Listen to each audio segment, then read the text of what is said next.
Hello guys, good morning. Now, gagawa tayo. Kumusta na kayo? God bless before I starting. God bless us at thank you Lord na nandito naman kami, na meron naman kaming ibang another na natutunan. Sana po, Panginoon, bigyan mo po kami ng araw-araw na malusog na katawan at magawa namin ng aming gawain. So, start tayo mga kababayan, mga guys, mga friend, mga Facebook friend, or kahit na konti pa lang nanonood sa akin, at least gumagawa ko ng sarili kong video para na lang ding laruan. But sa mga interesado, so i-click lang niyo ng like and subscribe my channel. My new channel is just this. Today is 5 posts and then just 3 weeks, 4 weeks, 3 weeks. So, starting tayo ng carrots cake. Ito ito ay walang problema. Gagawin natin, ito ay carrots, 1 cup or more than 1 cup, and sugar, and baking soda. Ito lang ang measurement nyo, walang problema. Ito lang, measurement nyo, walang problema. Huwag kayong magtataka, huwag kayong matakot kung wala kayong measurement, na gamitin natin ngayon ang kutsara. Ito din, 1/2 teaspoon. So, starting 2 cups of all-purpose flour, 2 cups, para hindi kayo and then baking powder. So, yan lang. Para hindi kayo para hindi kayo, wala akong cup, baka matatakot kayo na wala kayong cup, na baka kulang measurement, no problem, don't afraid. So, gamitan natin ng spoons. Gamitin. Itatabi-tabi ko muna yan, ha. Tabi. Yung iba kinukuha na, yung ini-strain na nila o sinasala na nila yung para daw pino, pero I'm not. Hindi ko na ginawa, ginaganon ko na lang, pinipisa ko lang. So, starting na tayo guys. 2 cup to, ha, gagamitin ko ng kutsara para maintindihan nyo, para hindi kayo matatakot. Ganon. 1, 2, 3, 4, 5, 6, 7, 8, 9, 10, 11, 12, 13, 14, mga 15 guys. 15 na mga 15 o 16 spoon. Basta ganitong spoons guys. Ang pagtakal nyo, ganitong spoon. 16 spoons at total ng 2 cups, equivalent ng, ilagay mo na lang 16 spoon na ganito ang quantity. Para hindi kayo baka ganito, wala, takot ako, basta wala akong cup, baka hindi tama ang measure. Walang problema guys, basta tignan nyo lang yung yung texture ng cupcake, yung paghalo nyo. So, 16 spoon, ha? 16. And then, ito ay, basta ganito na lang, wag nyo lang, basta estimate ko nito is 1 cup and any 1 cup and a half, no problem kung padami o kung mahal ang carrots, di bawasan nyo. Kung halimbawa kung gusto nyo itinda, di bawasan nyo, pero mas masarap ang maraming carrots guys. Pero 2 cup and 1/2 to. 1 half and a half na carrots to. So i-measure natin yan. Pwede iuna ko siya diyan. Yan. Tapos salt. Ang ginamitan ko ng salt, ito lang teaspoon. 1 teaspoon. Ishalo na natin yan. Ang powder baking soda, ihalo na natin dyan. And then itong baking powder. 2 spoon to guys. Kaya wag po kayong matakot. 2 spoons. 2 spoons para hindi naman kayo lahat ang gagamitin ko spoons na. Basta spoons. Ganun, wag lang pula, wag yung katulad sa all-purpose flour. Wag niyo itulad ang sukat ng ganito. Siya. Baka sasabihin nyo naman, hindi kayo iba-iba yung spoons. Ay nako, ambot lang sa inyo. Yan, 2 spoon na ganito. Yung baking powder ay 2 spoon. 2 spoon, tapos sugar. Hindi ako mahilig sa matamis na sugar. Hindi ako mahilig sa matamis guys. Tapos, i-measure natin. Ha? Yan. 1, 2, 3, 4, 5, 6. 6 lang ang ilagay ko guys, matamis na eh. 6 lang muna. Ayoko nang matamis kasi. Kasi ano ba yan? Kasi takot ako sa matamis. And then, mantika tayo. So, 1/2 cup ng mantika. So, takot kayo sa mantika. Hindi nyo alam kung paano i-measure. Ikukuhan ko muna guys ha. Ano ba yan? Nilagay ko na yung baking soda, yung asukal, yung baking powder, at salt. Nilagay ko na ha. Tapos sa mantika tayo. No butter, no problem. Just use mantika. Kung takot naman kayo guys, na wala kayong measurement ng ano ba yan? Ng mantika, gagamitan natin ngayon ng ano ba yan? Ng kutsara. Pero ilalagay ko muna dito para ano ba yan? Tabi ko muna ha. Diyan ka muna. Gamitan natin ng kutsara. Kutsara. Gamitan natin ng kutsara. Mantika ha. By kutsara na to. Pandit na kayo matakot. 1, 2, 3, 4, 5. Ganun lang ha. 5. Ganun lang guys. 5. O ganun lang ha. 5, 6, 7, 8, 9, 10. Actually guys, ako hindi na ako nagme-measure eh. Basta estimate ko na lang 10 yun. Nagawin natin 12. 10, 11, 12. 12 na mantika. 12 spoon na mantika. So, ibuhos natin dito. Ibuhos natin mantika dito. Tapos, ganun. 4 na itlog. 4 na itlog. Ikakrak ko na lang dito kasi mahulugan ng shell yung kwan ko eh. Yan.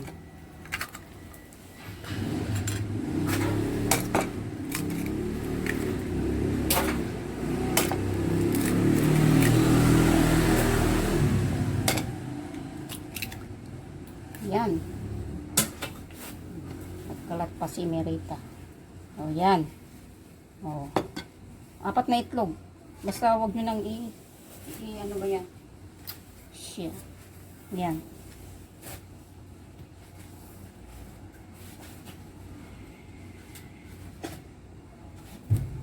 Ayoko na makalat kasi magluto guys eh. Mahirap. Yan. Ibatin nyo na lang yung itlog. Ibatin nyo muna yung itlog. Ibatin yung itlog tapos ilagay nyo dito. 4 na itlog to. At mantika. 12, diba? 12 na mantika. Lagay nyo dyan. Tapos yung lagay dyan. Shit, nalaglag yung ano ko. Pagkatapos, no problem kung wala kayong ganito. No problem. Gamitan yung wood. Kung wala din, ano ba yan? The wood na lang, sandok na lang. Sandok na lang yung gamitin nyo. Ihalo nyo. Halong ganon. Huwag na, hindi ako gumamit ng ganon ha. Halo na lang yung ganon.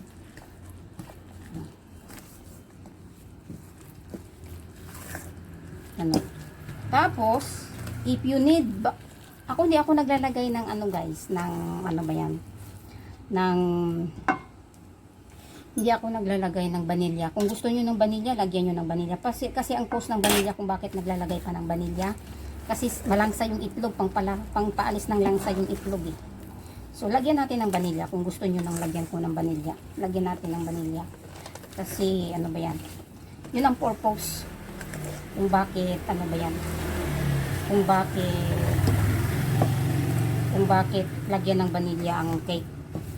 Pangpawala lang ng langsa. Yan. Tingnan nyo. No problem. Wala kayong ganito. No problem. Sandok. Huwag naman yung isang sandok gaya na pangluto natin ng ulam. Yung Pilipinong sandok na pinahalo natin sa ulam. Eh, mahirap yun eh. Pwede din. Basta ayusin nyo lang pag ano ba yan. Wala tong butters gaya. Wala tong butters. Mantika lang. Hindi ko masyadong nilalagyan ng mantika kasi cholesterol nga. Pwede lagyan nyo ng mantika. Pag mamantika yung cake nyo. Moisty. Moisty. Pag maraming moist, nagmo-moist talaga yung mantika marami. So, yan. Tapos, yan. Lagyan natin ng vanilla. Gusto nyo ng vanilla? Lagyan natin. No problem. Basta buhos nyo na lang. O gusto nyo talagang measurement. O lagyan natin. Ganon. Isang ganon. Pangpawala ng langsa lang naman ng vanilla. Optional lang to guys. Pero ako hindi talaga ako masyadong nagkukuha ng vanilla. Optional lang naman ang vanilla. Kung wala kayong vanilla, para gusto lang yung kumain ng cake. Tapos wala naman kayong vanilla. Basta carrots cake. Basta may carrots cake na yun. Yan, hindi ko na yung ginamit na. Hindi ako, pag gusto nyo talaga ng matamis, tikman nyo na lang.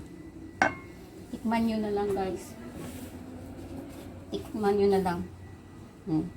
Tikman nyo na lang kung matamis ba. Sa akin, pwede na, guys. Pwede na sa akin. Ayoko ng matamis. Okay na, hindi naman siya matabang, hindi naman siya matamis. Katamtaman yung tamis niya. So, tapos, gagawin na natin yung, ano ba yan? Gagawin na natin yung mas maganda to guys kasi hindi din ito lang talaga importante para hindi ba dumidikit yung kwan nyo, yung halimbawa magkwan kayo, mag-i-transfer nyo na sa kwan, hindi siya dumidikit. Magandang ipang ano ba yan, scrap talaga. Maganda talaga siya. Talaga, maganda siya. Kaya ito lang, kung wala talaga, gamitan nyo ng kamay. Importante kamay. And then, gaya ng sinasabi ko, ganito, i-prepare natin gaya ng another video ko. Gagamitan natin ng ganito, mantika. Buhusan natin ng mantika. Hindi ko nalalagyan to ng powder guys. Nung una nilagyan ko ng powder, aluminum to, hindi yan sa didikit. Ganun lang. Kahira nyo siya. Hindi ko na siya lagyan ng powder. Hindi naman siya siguro didikit. Ganun lang. Ganun. Another, basta na-coat nyo lahat yung na-coat nyo lahat yung kanya, kung wala naman kayong brush, no need brush, basta may tissue kayo, gamitan nyo ng tissue. Tissuehin nyo lang. Di ba? May procedure so easy. Walang escoboreche. So easy, practical. Makakaluto ka rin. Tissue, basta yung tissue malinis ha. Kung kakain kayo ng McDo, wala kayo talagang tissue, pero sa ibang bansa uso talagang tissue, pero sa Pilipinas hindi uso ang tissue. So, kuha kayo sa McDo o kaya sa Jollibee o sa restaurant. Yun. Gamitan nyo. Bumili kayo ng yung ano ba yan? Towel tissue, yung may maliit na tissue. Yun, bumili kayo. Yun. Pwede na. Yun. Diba? Tissue na lang. Yan. Basta importante na-coat nyo talaga yung na-coat nyo talaga dito. Na-coat nyo talaga siyang lahat. Pagkatapos, lagyan nyo na lang ng ganito para sure. Pwede namang lagyan ng coat katulad ng ginawa ko. Lagyan nyo ng powder all-purpose flour para lagay. Hindi, parang tinatamad ako. Pwede naman pero hindi naman siguro dikit. Pero kung sure talaga kayo, lagyan nyo siya. I-coat nyo ng ng ano ba yan. Hindi ko alam kung ilang tong ilang magawa ko, pero ano ba yan. Tabi ka nga muna. Yan. Hindi ko na nilagyan ng powder katulad ng instruction ko nung una. Yan, pwede na yan. Tapos, buhos nyo lang. Buhos nyo lang.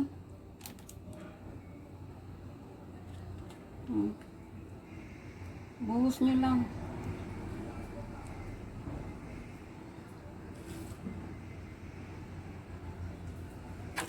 Yan.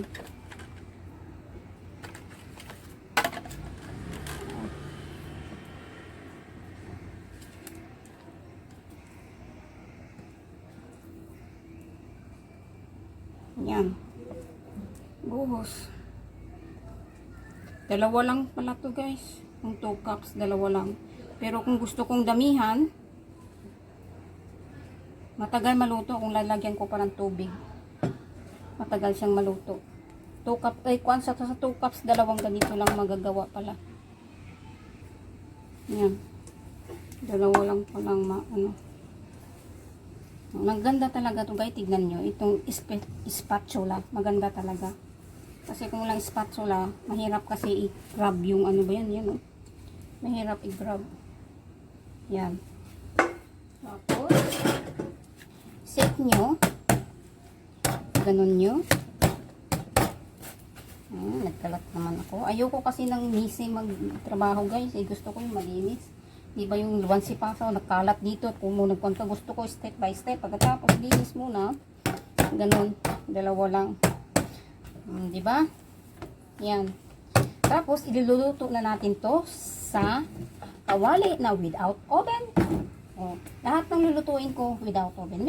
Meron akong oven pero ipapakita ko nga sa iyo na pwedeng magluto na walang oven.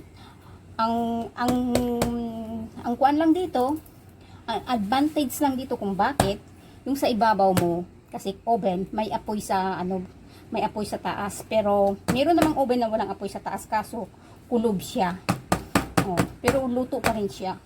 Meron namang oven, di ba, na walang pan sa taas, yung ang pan lang sa ibaba. Meron din sa taas. Iluluto natin to sa kawali.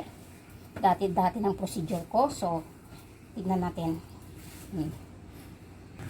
Linis muna tayo para ipatong natin yung disposable kalan natin. Gusto ko nang malinis eh. Diba? Yan. Yan ko.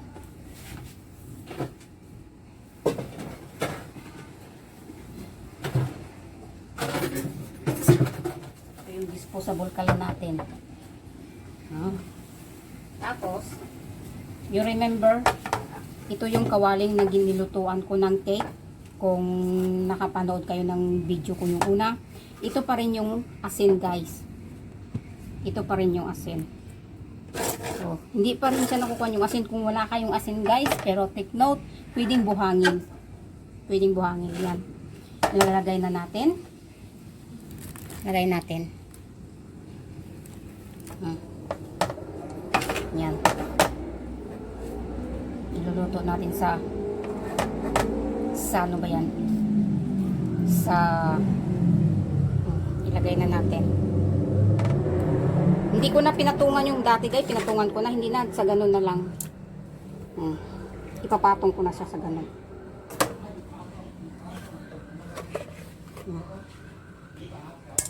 Diba? Yan. Pinakita ko talaga sa inyo. Yan. Iyon ko na ang disposable kwan ko. Disposable kawali ko. Yan. Diba? Yan. Para kung talaga walang cut, walang ano. Yan. Itatakip na natin. Tignan natin mamaya. Ayusin ko muna to. Tabingi. Yan ha. Asin lang yan ha. May asin dyan oh. Tapos pinatungan ko na lang ng isang bagay. Yan. So, takpan natin. At hintayin natin maluto. Parang pareho din to sa ano ba yan guys. Sa ginawa kong ano ba yan. Sa ginawa kong carrots. Yung ano ba yan. Ano ba yung una kong ginawa? Banana cake. So, hintayin natin maluto. Okay? Gaya ng sinabi ko, malakas una sa ano ba yan? Sa una, malakas una yung ano ba yan? Yung apoy niya. Malakas una. Tapos kung mainit na talaga siya, parang mainit na, dandahanin nyo ng apoy. I-slow nyo ng apoy guys. I-slow nyo na yung apoy. Alam nyo na yung nagluluto kayong sabaw. Ganun lang. I-slow nyo na yung apoy. Yung bang katamtamang lakas ng apoy lang. Ganun lang kalakas yung apoy niya guys. Ganun. Huwag masyadong malakas ang apoy. Basta magkuha na. Basta mainit na. Ganun lang kalakas. Kalakas yung apoy nyo. Gawa. Tingnan natin kung anong itsura na ng ng cake natin. But anyway guys, nalimutan kong explain. Sinap-chop ko lang yung carrots ha. At least naman, may common sense naman siguro kayo. Anong itsura ng carrots. Kung wala kayong ano ba yan. Kung wala kayong gid-gid. Yung ano ba yan. Anong tawag nito. Basta sa akin, sinap-chop ko lang guys. Yung carrots na yun. Sinap-chop ko lang. Pero kung meron kayong pang ano ba yan. Yung parang sa kamunting kahoy. Ano ba yan. O kaya sa cheese. I-kuan nyo lang. Grind cheese nyo lang. I-kuan nyo lang. Gid-gidin nyo lang o whatever. Nalimutan ko ng pangalan nun.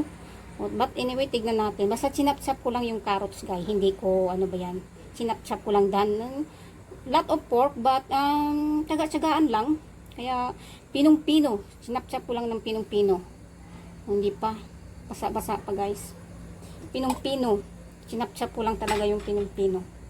So, hintayin muna natin ang ano ba yan. Ng, mamaya, kung ano pang, anong kalalagyan na to. But actually, ngayon lang ako nagluto ng carrots ng without oven. Pero pwede. Kaya pinapakita ko sa inyo. Ginagamitan ko talaga ng oven. Pero pinapakita ko sa inyo. Pwede siyang walang ano ba yan. Walang oven. Pwede siyang makakaluto siya. Kaya actually ito talagang walang cut talaga tong video ko. Kaya pinapakita ko sa inyo. Pero kung oven to, madali lang to. 45 minutes lang to kung oven to. So, wala, disposable oven na tayo with kawali. So, take up time. Siguro mga 1 hour and 25 minutes ang mga estimate ko nito. So, hintayin natin ulit. No, tignan natin kung ano na nangyari sa carrot cake natin. Medyo matagal na luto guys. Dapat ko palang ginawa to ay dalawang ganito, 2 cups, dalawang ganito guys, para madali. Pero kung gusto nyo namang ibenta na walang decoration, pwede siyang ganito, di ba? Nice, tignan siya. Pero in the bottom, hindi pa talaga siya luto siya guys. Tingnan natin ng toothpick. Hindi pa siya luto masyado. So another, meron pang konti, another maybe 10 minutes or 5 minutes. O itong isa parang luto na siya guys. Parang luto na siya. Na operasyon na siya. Luto na siya. Pero itong isa guys, hindi pa. O diba? Another 5 minutes. Hintayin ko in 5 minutes ulit. Or 7 minutes or 8 minutes. Tignan natin. Basta ganun na lang guys. Tignan nyo lang kung ano pong pag malinis na yung toothpick na ginamit nyo. Ito pwede na. Ito medyo meron pa ito sa middle. Sa middle niya. Kaya tusok-tusokin nyo na lang. Tusok-tusokin nyo na lang. Give attention na lang. Kaya dapat halimbawa madali, kung gusto nyo madali siya, yung gawa ko yung 2 cup niya, 2 cups na all purpose flour plus yung kwan, dalawang ganito. I-divide nyo sa tatlo para madaling maluto. Pero kung halimbawa kung gusto nyo ganito ang forma niya, na ano ba yan, talagang umuusbong siya. So sa 2 cup ganito lang na ano, dalawa lang. Pero kung gusto nyo hanggang dito lang, talagang level lang siya sa ano, sa pa natin, bali tatlo siya. Gawin nyo siyang tatlo, lalo na lagyan natin ng decoration. So takpan muna natin ulit at another 5 minutes. 5 minutes na lang guys ang kunin natin. Now, okay na. Patay na natin. Oh, okay na siya. So, ilalagay natin siya sa wire racks. Sa wire racks. Luto na siya guys. Luto na siya. Ayan, luto na. O, diba maganda? Luto na siya. Basta gamitin nyo lang ng toothpick. O, luto na siya. Just give attention lang. Tignan nyo lang. Tapos, anyway guys, kasi kawali ang nilutuan natin. Disposable oven nga. Minsan yung apoy nasa surround lang, nasa bilog lang siya. Dapat i-move nyo yung kawali. I-move nyo yung kawali. Kasi minsan parang ang apoy parang nasa gitna lang siya. So i-move nyo pati itong toaster. Pati yung ano ba yan? Pati yung ito siya. I-move nyo lang para the center or left or side. Basta i-move nyo lang konti siya. Kasi para ano ba? Kasi yung apoy nga sa ilalim hindi nga pantay, di ba? Minsan i-ganon nyo talaga, give attention talaga. Ngayon nandito na siya, i-minumove ko na siya, di ba? Tignan nyo, ilagay nyo sa wire racks. Ano ba yan? Ilagay nyo sa wire racks, tapos ano ba yan? Ayaw ko talaga ng ano ba yan? Tapos palamigin natin siya dito sa wire racks nito. Tapos tignan ko kasi planning na lalagyan ko to ng icing guys, pero hindi ko to ma-continue dahil ang pag-upload ng video ay may ano ba yan, mga 15 minutes lang. So tignan natin, palamigin ko muna to, ikuha natin, tapos tignan natin, hihiwain natin mamaya, tapos lalagyan ko ng icing. So this is ano ba yan, tignan nyo, hindi ko muna hihiwain ha. Kaya abangan nyo sa susunod kong video, nahihiwain ko to at lagyan ko ng decoration. So tignan mo, pero maganda talaga guys, di ba? Maganda siya. Maganda siya, oh. Medyo lambot siya kahit wala siyang butter ha, mantika lang. Basta ano ba yan, oh. Nakita nyo na yung butters ko na ay mantika ang nilagay ko. Ilan ba yun? 6 na ano? 6 ba yun? Nalimutan ko basta. Kasi ako dahil always estimate, hindi ako nagmi-measure talagang binubuhos ko na lang at long na nagbibideo ako para malaman yun, hindi kayo worry. I use everything ng kutsara, spoons. So, nakita nyo yan? Malambot siya. O, kaya kung halimbawa gusto nyo siya talagang hindi siya ganito, kung ibenta nyo siyang ganito na ganun, di ba medyo maganda? So, kung gusto nyo ang plain siya at lagyan nyo ng decoration, dapat sa dalawang cup, tatluhin yung ganito. Okay guys, thank you guys sa panonood nyo sa carrots cake ko. At next, abangan nyo kung gagawa ako ng i-kwan ko dito, i-decoration ko dito, posting ng kwan ko ng carrots cake ko para ano ba yan, in another procedure, another video. Abangan nyo guys. Thank you guys sa panonood nyo ng cake without oven. Thank you sa click nyo ng like, and then thank you sa panood nyo sa akin. God bless you sa lahat. Na pagpalain tayo ng Panginoon, nabigyan tayo ng mahabang buhay. Na hope so Lord, na hindi tayo bigyan ng problema. Kung may problema tayo, kaya natin. At the end, at least talaga yung importante na makakain tayo sa 3 isang beses isang araw lang yan ng hinihiling natin kay Lord at lahat natin mga pamilya at walang sakit. So, God bless guys. I love you. God bless, God bless, God bless, God bless. God bless sa ating lahat. Pagpalain tayo ng buong may kapal sa oras-oras at minuto-minuto. Bye-bye. Next see you in my next video na lalagyan ko to ng is my own procedure na na decoration. Okay? Bye-bye. Ito na ang ating carrots cake. Yun. O, diba? Yun na yung carrots cake natin, guys. Ito na yung finishing ng carrots cake ko na posting ko ng carrots. O, diba? Okay? Thank you, guys, sa mga like at sa panunood. At least meron kayong natutunan. Maganda ba, guys? O, carrots. Ang sarap niya, guys. Promise, masarap. Kaya bawas-bawasan nyo na lang dito yung asukal kasi medyo matamis tong kwan niya, testing niya, pati yung asukal. Mas bawasan nyo na lang ng asukal, pero masarap sila, masarap yung carrots niya, malutong-lutong na, basta masarap. Kaya masarap pala gawin ang carrots ng ano ba yan, ng candy. So nagpapakita ko sa inyo kung paano ko gagawa ko ng carrots candy. Okay, thank you, bye bye, God bless.